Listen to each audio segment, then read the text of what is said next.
In a dark world, remember to be the light. Welcome to Black Swan Revelations. Here is your host, the Black Swan himself, Shane.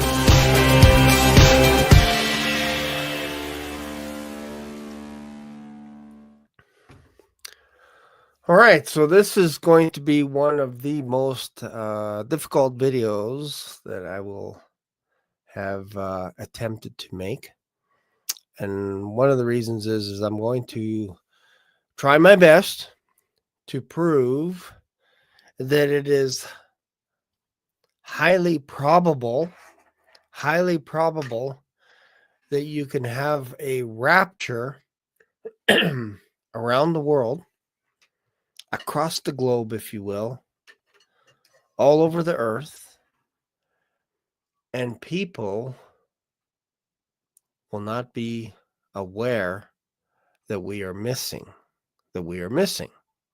because the obvious answer to millions of people missing is, well, we would know instantaneously. We would just know how many people are missing, when, where, why, all this stuff, like right out of the gate. So I'm going to do my best to prove to you that when the rapture happens, people won't even know that we're gone. That's my goal in this video. So I'm hoping to do it justice so that you walk away and go, oh, okay, he might have a point here. Because again, I'm going to pose the argument that when the rapture happens, people are not going to know that we're gone until it's too late. Meaning it could be an hour, it could be a day, it could be a week, it could be a month before they know we're gone. That's what I'm going to try and prove in this video. So let's just jump into a video right out of the gate here. And I'm going to start formulating my case. So let's just jump into this video here. And the reason why I wanted to talk about this is, if you look at a scripture verse, this one is intriguing to me. This is Isaiah 57, verse 1 and 2. The righteous perisheth, and no man layeth it to heart. And merciful men are taken away, none considering that the righteous is taken away from the evil to come. He shall enter into peace, they shall rest in their beds, each one walking in his uprightness. So this is a verse that kind of sticks out for me when I read it in the Bible. And there's other things we'll talk about, but I wanted to show you this one video clip. I'm going to show you this. Have a look at this, and then I'm going to start building my case. So watch this video. Some of you may have seen this video anywhere, and some of you may have seen this video before, but that's okay. That's all right. Just watch the video. It's only a minute and a bit, and then we'll come back to it. This is a test of selective attention.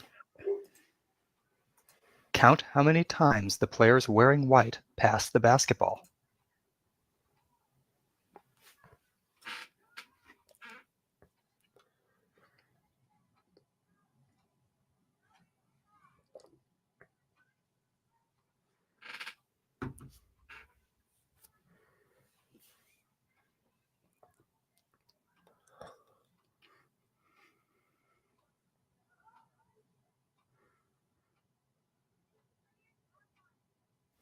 How many passes did you count?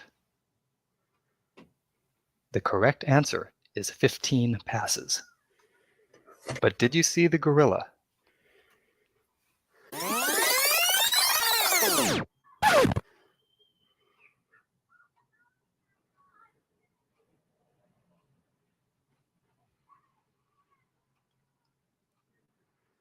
This video is from research by Daniel.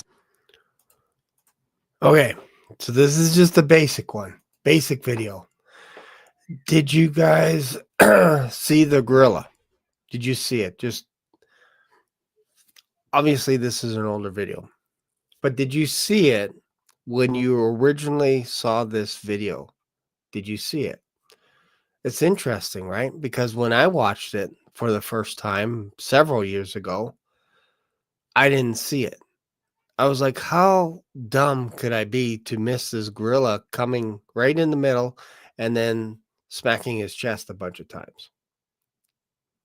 This is level 1 we're talking about here. This is just basic stuff. So watch this video. Watch this video. Give me 1 second here. I got some more good stuff here. This is just the beginning. Okay. This one's a little bit of a longer video, but I think this will bring things home a little bit more. So let me just make sure that you guys can see this. And you have to use your concentration. Remember, it gets better. All right, so watch this presentation here.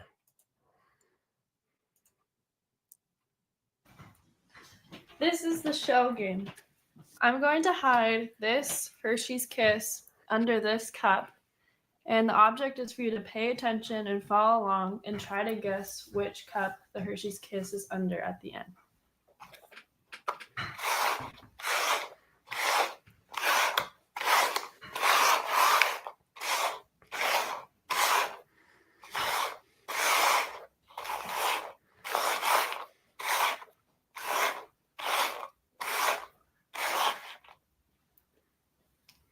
Try to guess if it's in the left cup, the middle cup, or the right cup.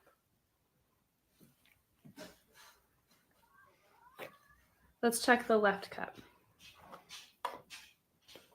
The middle cup. If you guess the middle cup, you got it right. So now we're going to make it a little more complicated. I've added an extra pair of hands and I've added additional colors here. But that's only to distract you from the pink cups. The pink cups will always have, one of the pink cups will always have the Hershey Kiss underneath. So let's get started.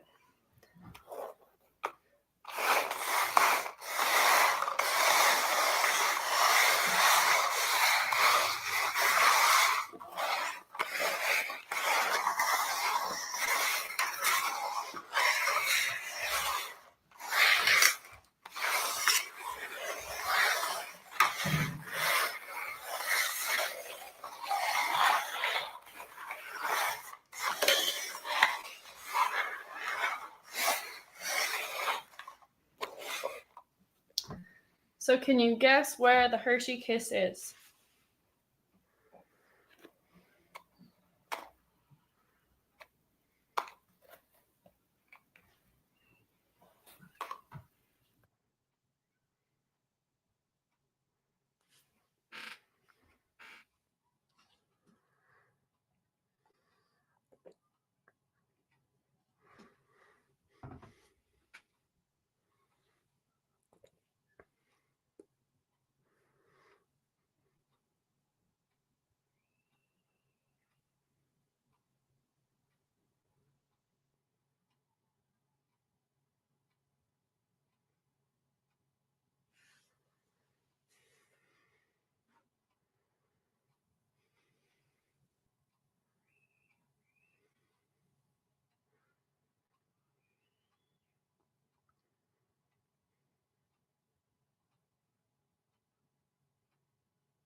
Right again.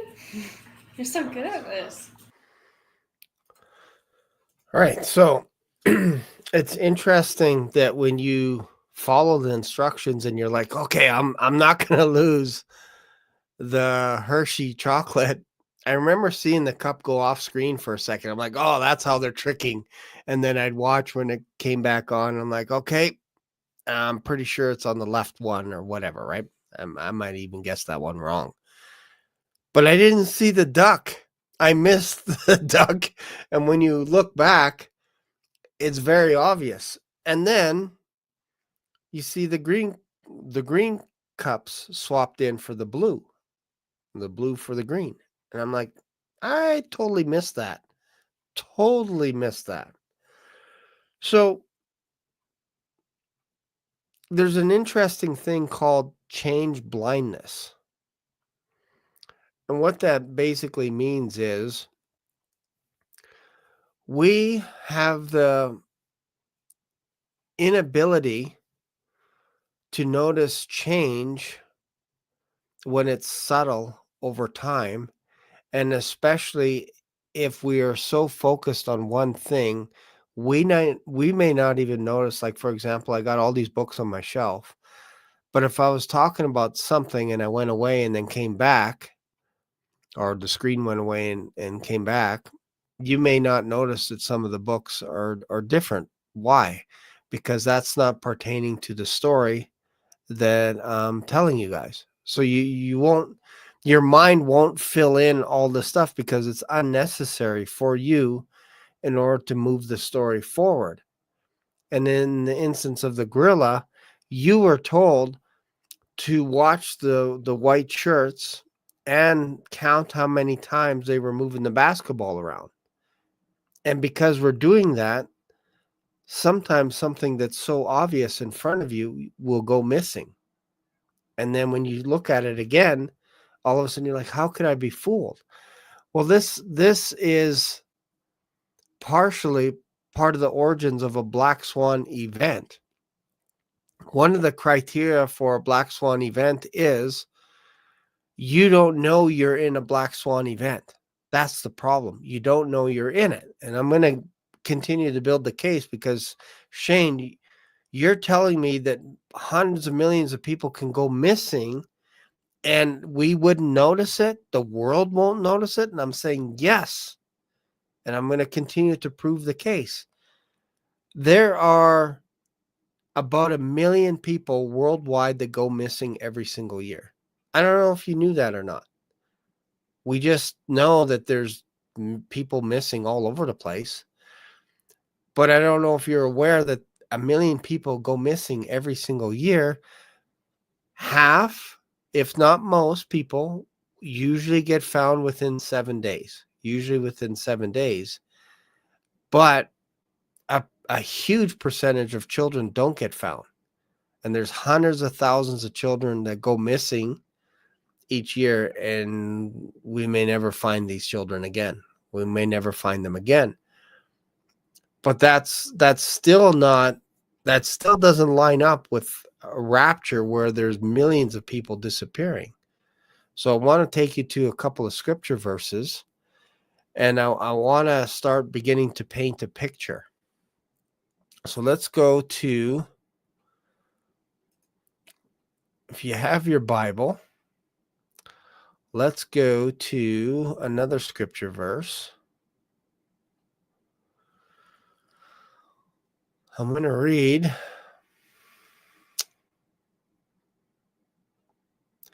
Daniel 12, verse 4. But thou, Daniel, shut up the words and seal the book, even to the time of the end. Many shall run to and fro, and knowledge shall be increased. So this is just talking about predicting a time in the future where knowledge is going to be increased. Information overload, if you will. This abundance of knowledge can and will overwhelm people, making it hard to discern what is truth and what isn't truth. So if you go to Ecclesiastes 12:12, and further, by these, my son, be admonished, of making many books there is no end, and much study is a weariness of the flesh. So if you study and study and study and study, we know this. If you go to university, college, it plays your mind out, right? So we're building a case that if you can get a lot of information being pumped out into the airwaves, it's going to make people tired. So there's talks about the exhaustion caused by endless pursuits of knowledge, almost like a flood, if you will. We get this when we look at social media, scientific theories, conspiracy theories, and news. Well, this plays us out. Like, how many people were exhausted after the election was over, and you're like, oh man, I'm so happy because now I can go back to friends and I don't have to pay attention to U.S. politics anymore. Let's go to 2 Timothy 3, verse 7. Ever learning and never able to come to the knowledge of truth. So the relevance of this verse to what we're talking about is, despite being bombarded with information, people struggle to discern the ultimate truth, illustrating how an overload of data can obscure understanding of the rapture or prophetic events. So if you get an overload of information, you may not always have enough time to sift through things, and it might get to a point where half is true, but half isn't. And you may not know right out of the gate which half is true and which half isn't. This is part of the great delusion that is going to come upon all the earth. So if you think about delusion, you can't help but think about the flood. The earth was flooded by water. Springs were opened up. The firmament was opened up from the heavens above, and it was a great flood. We call this a great delusion. And this is going to happen again, but not with water, but with information, with news, with not only just cataclysmic events. That's one thing. But imagine the airwaves being flooded to the point that you can't discern what's going on, to the point of there's so much information going out there, alien abductions, wars, rumors of wars, all kinds of stuff. And again, we're not quite there yet. I'm just building this up. Look at the 2 Thessalonians. And with all deceivableness of unrighteousness in them that perish. And again, I'm not talking about you or me when we're talking about the rapture, because we know it's coming. But imagine people that don't know or don't believe, don't care, whatever, don't believe in Jesus Christ whatsoever. These are the people that I'm talking about, will not even blink when you're not here. These are the people I'm talking about. They're not going to miss you for 1 second. With all deceivableness of unrighteousness in them that perish, because they received not the love of the truth, that they might be saved. And for this cause, God shall send them a strong delusion, that they should believe a lie, that they all might be damned who believed not the truth, but had pleasure in unrighteousness. So this passage ties directly to the idea of being blinded by a flood of misinformation or distractions, leading people to miss the significance of the rapture or to believe false narratives, alien abductions, all kinds of stuff. Like we're only scratching the surface, but if you can imagine that people love unrighteousness more than righteousness, these are the people we're talking about. These are the people that I'm telling you will not miss us. For some reason, you think that you're special and you're important when it comes to the rapture and you're out of here, that people are going to be aching for you other than your relatives. I'm not talking about that. I'm talking about on a mass global scale, you are a speck.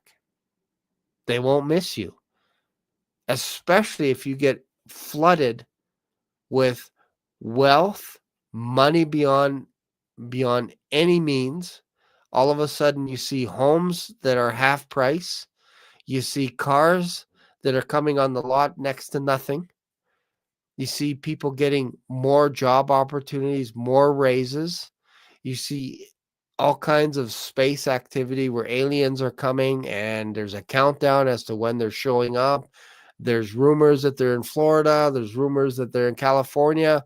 Oh, and there's an earthquake that just happened somewhere in the middle of nowhere, and there's sinkholes opening up, and there could be a sinkhole in your neighborhood, and this is just coming across the media airwaves one after another, and you think they're gonna knock on your door and go, "Hey, are you okay? Are you okay?" Again, imagine millions of Christians that actually care about people are gone. And now you have people that don't care about other people. They care about themselves first. That's the culture. That's going to be the people that are left behind. And this is something that is going to be caused by God himself. A great delusion. And I think of a story in the Old Testament where King David was being chased down, hunted down by a dog, like a dog, by King Saul and Joab, or Abner. I believe it was Abner. And King David was sneaking out of a cave, and they were all asleep. King Saul, Abner, which was King Saul's uncle, they were all camped out, and they actually dug a little pit for King Saul to sleep in. And then he had all his best soldiers around him, and then obviously the armies outward. And King David had one of his men go down and grab the spear and grab the canteen, or grab the water bottle, the water jug, and then came up onto a hill. And then King David yelled at Abner, saying, "Hey, Abner, aren't you the great Abner? Like, shouldn't you be protecting your king? Look at what I have. I have the king's spear, and I have this water jug."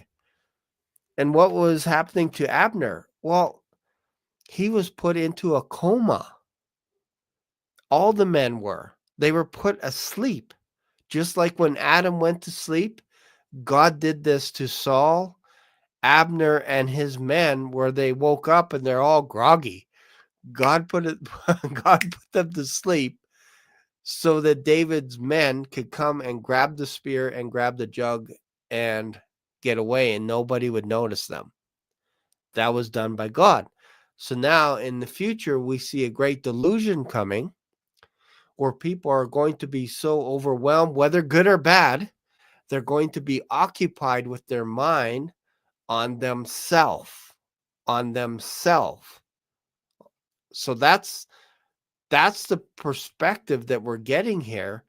And if you think of, as in the days of Noah, when they were marrying, given in marriage, eating, drinking, being merry, that gives you a picture of a society that is busy, and they didn't even know that the flood was coming.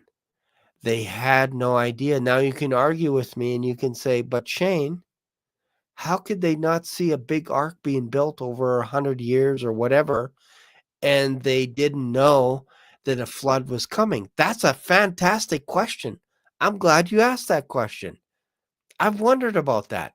You have a huge ark right in the middle of nowhere with no rain in sight, and yet people missed the flood. They missed the boat. How do we know this? Jesus said, look, they were unaware until the door closed and the flood came and swept them all away. It caught them off guard. That's what you have to understand about the story of the flood. It caught them unawares. This is why we believe in a pre-tribulation rapture. All the stuff is pointing to one major event that's going to kick over the 7-year tribulation. And I'm telling you that something will cause people to look in this direction, and we're out of here. And you think they're going to miss you. That's the crazy part. Again, you think you're so special that the whole world is going to go, oh man, they're missing. We don't even blink when 1 million people are missing every single year. Hundreds of thousands of children go missing every year. We don't blink. And you think when all the righteous people that believe in Jesus Christ are gone, You think people are going to miss you? You think they're going to miss me? Like, I think we're probably getting delusional ourselves if that's what we think, that we're that special to people that hate Jesus Christ, that hate the church, hate the body of Christ, hate righteousness, that they're going to be, no, they're going to be excited. They're going to be happy. And if you say, hey, these people got abducted by aliens or whatever, it's like, really? How do you know? Let's fact check the heck out of this. Let's do some fact checking. Oh, they're still at home. They just died of natural causes. Oh, interesting. Okay. And you'll never know, because now you got to fact check that and see if there's an actual death certificate. Nobody's going to do that. Nobody's going to double check and fact check and then add in AI, artificial intelligence, where you can actually manipulate images now. Sinkholes out of nowhere, buildings falling over, Armageddon, nuclear war, all this kind of stuff. Some real, some not real. How are you going to know what's real, what's not real when your phone is turned off? You going to call your mom and say, are you still there? When you have to actually drive to your parents' house, or you have to drive across the street to get access to a phone. And you're thinking, well, if I go get a new phone, I'm not going to get food tonight, so I better make my way to the grocery store. And when you get to the grocery store, you realize the shelves are empty and there's no trucks coming to refill that shelf. When are you going to start caring about the people that have been raptured? When are you going to start thinking about that and go, oh, yeah, Tommy's been missing for 6 minutes. I better go check his home. I don't think so. I don't think so. Not when you see planes coming down all over the place. Not when you see armies battling each other. Not when you see curfews put on your home where you can't leave. Drones up and down the streets. Earthquakes happening in weird places. Celestial meteorites coming down on Earth that are 75 to 100-pound stones. Like, and you think that we're all of a sudden going to do a roll count of who's missing and who's not? I don't think so. I don't think so. Let's go to another verse here. Look at this. So again, we have to remember that people are blinded by more information. So if we go to Matthew 24, for as in the days that were before the flood, they were eating and drinking, marrying and given in marriage until the day that Noah entered into the ark, and knew not until the flood came and took them all away. So shall also the coming of the Son of Man. Now you can say that's the second coming, whatever. The point is that there's going to be a day on earth where people are going to get caught off guard. If you go to Romans, because that when they knew God, they glorified him not as God, neither were they thankful, but became vain in their imaginations, and their foolish heart was darkened. Professing themselves to be wise, they became fools. So let's just go to Luke 21.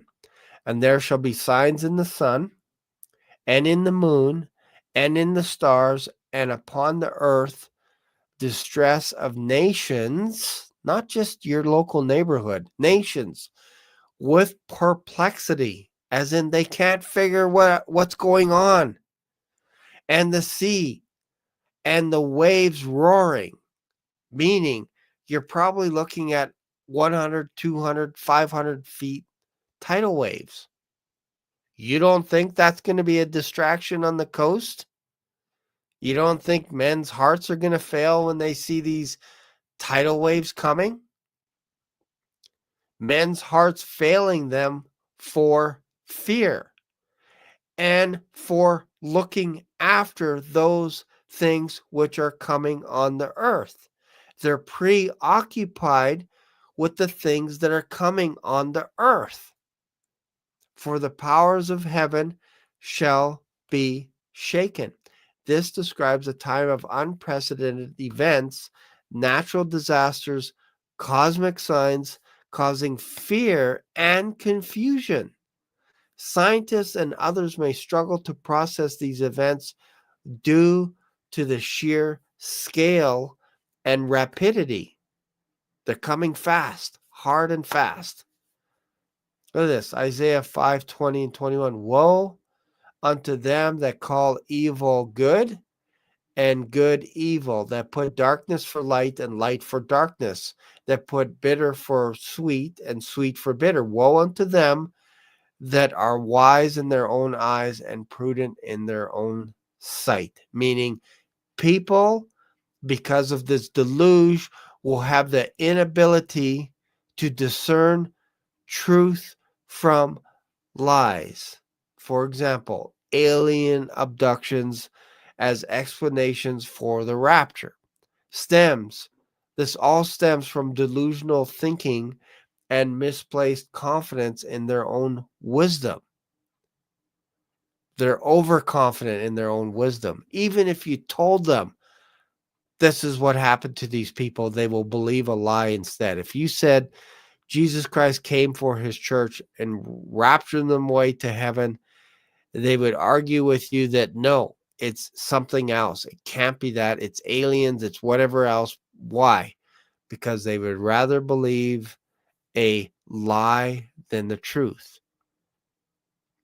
So if you think about Ephesians 6:12, for we wrestle not against flesh and blood, but against principalities, against powers, against the rulers of the darkness of this world, against spiritual wickedness in high places. So if you talk about alien abductions and similar phenomena, can be interpreted as spiritual deceptions orchestrated by dark forces to confuse humanity and distract them from the truth. What is the truth? Well, that we're gone. We're gone. 2 Corinthians 11:14. No marvel, for Satan himself is transformed into an angel of light. Huge deception coming. So again, if you go back to Genesis 6:5, and God saw that the wickedness of man was great in the earth, that every imagination of the thoughts of his heart was only evil continually, meaning they're not thinking about God. So if you have a time in history as a benchmark where people all over the world were not thinking about God, but only about themselves, and this is a template for us that this is going to happen again in the future, again, why would you think that they're going to think you're missing? And why would you think they care about you? The flood of Noah's time was judgment on widespread wickedness and distraction, symbolizing how humanity becomes deluded by its own imaginations, much like today's information overload. And then back to Isaiah 59:19. So shall they fear the name of the Lord from the west, and his glory from the rising of the sun. When the enemy shall come in like a flood, the Spirit of the Lord shall lift up a standard against him.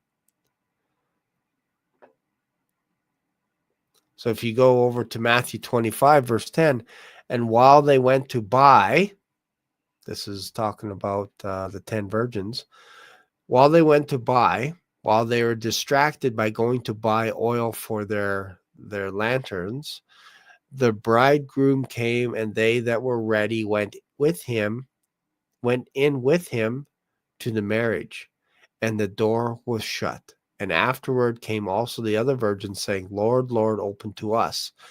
But he answered and said unto you, verily I say unto you, I know you not. Watch, therefore, for you know neither the day nor the hour wherein the Son of Man cometh. So again, if you don't get anything out of this, you got to understand that we can be easily distracted. I'm parched.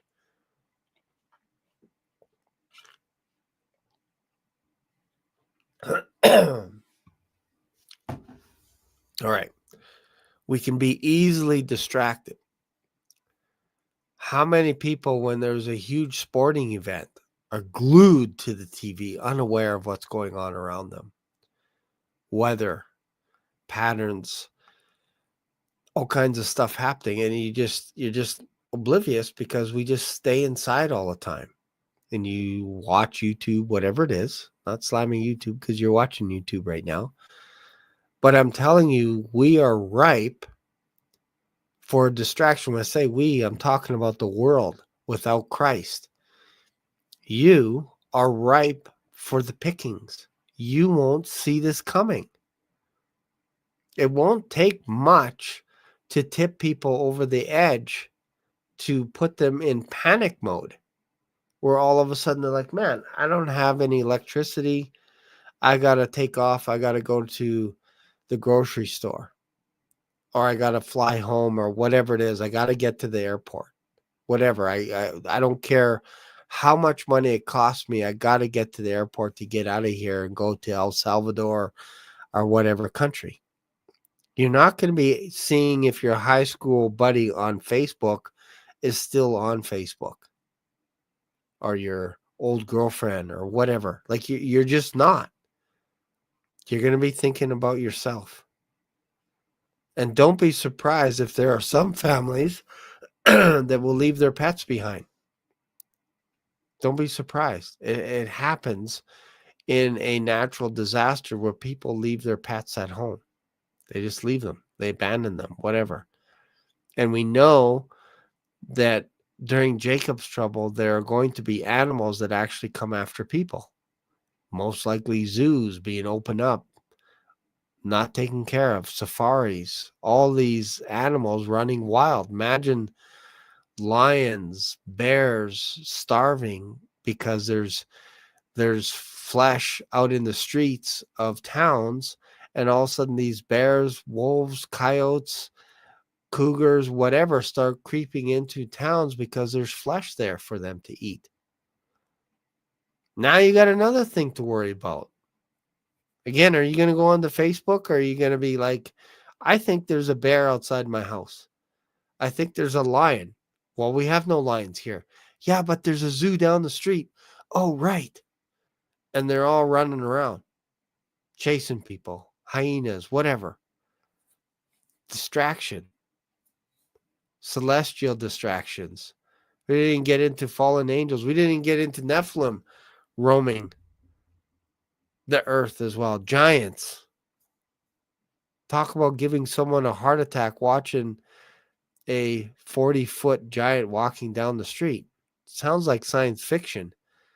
But when you're talking about Nephilim, hybrids, all kinds of stuff going on, half human, half machine, half animal being released, they're not going to care about you. You should care about your soul. You should care about where you are today, whether or not you're in Christ, whether or not Christ is in you. That's kind of a big deal. And that's why I made this video, is to make sure that you're right with the Lord at the end of the day. We don't know when we're going, and we don't know when we're going to pass away. We don't. So why not take care of that part?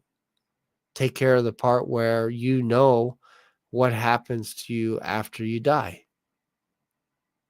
You need to know Jesus Christ, because there's going to be things coming. We don't know when. We don't know when. But you can't say you didn't know after watching this channel. You can't say no, that you didn't know, and you go and watch Uptime Community Church or Derek, especially on Prophetic Mondays. You can't say that Derek didn't tell you. Man, that guy's warning you every day. Watchman River. He's by a river literally every day telling you something is coming. And he's waiting for the rapture. I'm talking about Tom Cody. And there's Josh with End Times Talk. Everybody's talking about this, that it's coming. And if you miss, that's on you. That's on your conscience. It's not on us. We're talking about this stuff all the time.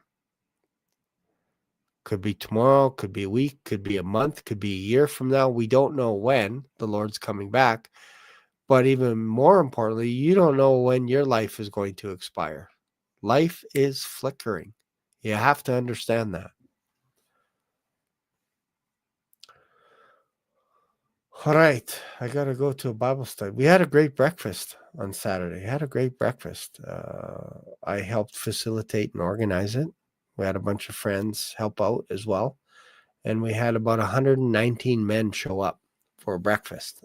And I'm telling you, we had a lot of bacon, eggs, sausage. It was very good. And we had a guest speaker in. I shared the vision for the men as well, what we're trying to accomplish, and played some ping pong afterwards. And we just hung out. It was a fantastic time. The caterer was fantastic. And that was fun stuff. So our next thing is in May, if we're still here, the Lord willing, we're having a men's event at River's Edge is a place. And basically we had to book it because the last event that I helped organize, there was such a demand that we had to book it on. We stayed there Friday and Saturday, and then we had to book it on Monday because the place was going to be filling up for 2025. So we booked it. Tickets are going to go on sale in like February. Again, if we're still here, you got to occupy, right? You have to occupy. So tonight I'm going to a men's Bible study. Derek has prophecy Mondays. I'm not sure what time it's on tonight. I think it's at 6:30, 7 o'clock. Tomorrow night I'll be on Uptime Community Church with Greg and with, I think, Derek from Bible Study with Derek is going to be on there. Bob Barber will be on there as well. Always has interesting things to say. It's going to be fun. It's going to be a fun time. So check that out as well. Make sure and subscribe. Make sure and click on the notification bell. Make sure and click on it. Let's see here. Let's see what's going on in the comments, and then we'll shut this down. Let's see. Hopefully you guys got something out of this. Just makes you think. Is there another video to kind of show you something? One other thing that I think is pretty cool. Let me see. Yeah, this was kind of interesting. I'll show you this.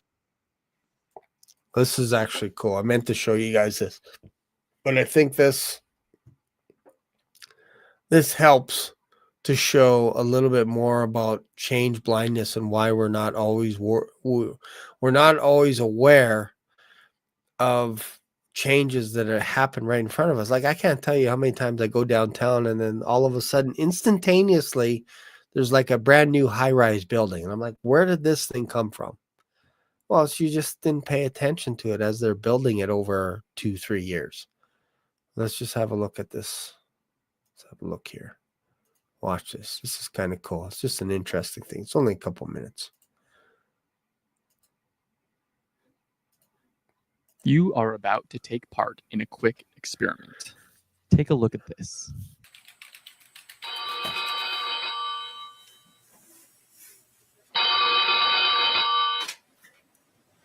Okay, now, did you happen to notice anything odd? Watch again.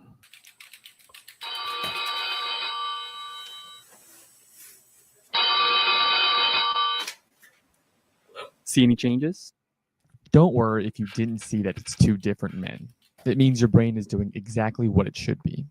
It's focusing on the meaning of the scene rather than on the irrelevant details. Imagine how much energy and brain mass it would take for us to remember every single person, place, or thing we encountered. The things that matter, a conversation with a coworker, your child's first step, would be drowned by a deluge of information. So when there are minor changes to the world around us, we often don't pick up on them. There are two similar phenomena at work. Inattentional blindness is the failure to notice something that's fully obvious right there in front of you when your attention is engaged on something or someone else. Change blindness is a failure to notice a difference between what's there right now and what was there a moment ago. Scientists such as Daniel Simons from the University of Illinois have spent years devising experiments testing just how perceptive and unperceptive humans actually are. So we feel like we're aware of everything, that we're taking in all of the details, and that if something important happens, we'll automatically notice it. It'll capture our attention. The reality is that we often don't notice unexpected things because we're aware of far less of our world than we think we are. So how much or how little are we actually aware of?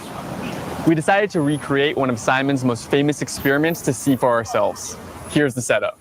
Our senior series producer, Vin, poses as a lost pedestrian and asks a passerby for directions. Excuse me, I'm looking for the skyline. Then, we break the two up, walking through them holding a large sheet of wood. Now watch as I replace Vin. No, You might think people would notice the switch, but almost half the time, they didn't. Of course, that means more than half the time they did. We only tried the experiment 9 times, and by no means was it good science, but we were surprised 4 people didn't notice the switch. In Simon's original experiment, 7 out of 15 people didn't either. So what determines whether or not you can figure out the switch? When you look at another person, you encode what's relevant for what you're doing right then, in that case, giving directions. And you don't pay attention to the details that are irrelevant, say what color their shirt is or exactly how tall they are. As long as you are able to make sense of the meaning of the scene and roughly the main categories of that person, say their height, their age, what race they are, what sex they are, as long as those important things don't change, the meaning of the scene really hasn't changed and you're not going to notice that anything's different. Scientists have documented inattentional and change blindness since the 1970s, and while they allow you to focus your attention, this failure to see every detail can prove costly. Drivers often cause accidents because they overlook quick changes to their environments, such as pedestrians or cyclists. Faulty memories can wreak havoc during eyewitness testimony. The goal of vision isn't to build a photograph or a complete model of the world in your mind. The goal of vision is to make sense of the meaning of the world around you. Being aware of our limitations can help us adapt and compensate for them, allowing us to do things that prevent the really negative consequences that can happen due to failures of awareness. For example, Simons thinks that people might be willing to put away their cell phone when driving if they just understood the limits to their attention. Juries might realize that eyewitness testimony is far from ideal. And the next time you and a friend are fighting about the details of a past event, it's likely you're both wrong. Now that's something to remember.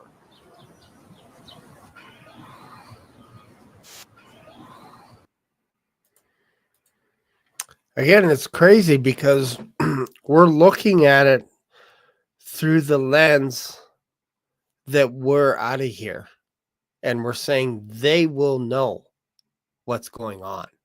When I just read scriptures to you saying that they won't know. I just read that God will cause a great delusion to go among them. And again, if you're looking at it from our perspective, it's because you're using your bias to interpret what I'm trying to say to you because you're aware of it. As a Christian, you're aware of it. But the people that are not aware and they reject Christ, they're just like, no, I don't need any of this gobbledygook stuff. I'm not reading the Bible. I'm not paying attention to any of this stuff here. I got my own life to take care of, all this stuff. These are the people that we're talking about, where there's going to be a great delusion. There's going to be a great blindness where they're just going to be absorbed in themselves. And again, there's a lot of comments coming on here where people are like, yeah, make sure, pray for your neighbor, leave stuff in your house, Bibles, whatever. And I think mostly what's going to happen is if you get raptured, that your home's probably either going to get ransacked or taken over by someone else, whatever it is.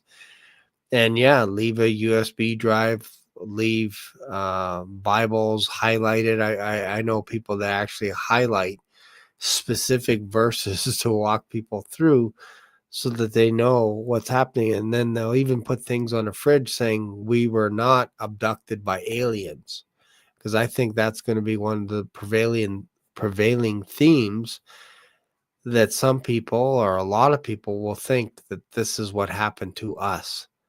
For whatever reason, these Christians never paid attention to us. We told them to stay home, and they went to church anyway on the Sunday. And that's when a lot of these buildings got destroyed. And that's when these aliens came in. And because you stayed home, we're going to take care of you as a government. We're going to feed you. We're going to clothe you, all kinds of stuff. But the crazy Christians, they're gone. They're gone. So, because they didn't listen to us and the aliens took them. I think it'll be a little bit more complex than that, but it could be something as easy as that. All right. Thanks, guys, for watching. Hope you had fun. Thanks for sticking around for an hour. Really appreciate you guys. And we'll see you in another video. Bye for now. Black Swan Revelations here on YouTube brought you today's mind-bending journey. Dive into the discussion, your comments, questions, prayer requests, and powerful testimonies of Jesus' love are what fuel this community. Did today's episode hit home? Smash that like button. New here? Subscribe and ring the notification bell so you never miss a live stream or a video upload. Thanks for being part of today's adventure. Catch you in the next video, or maybe even in the clouds. Stay curious, stay blessed.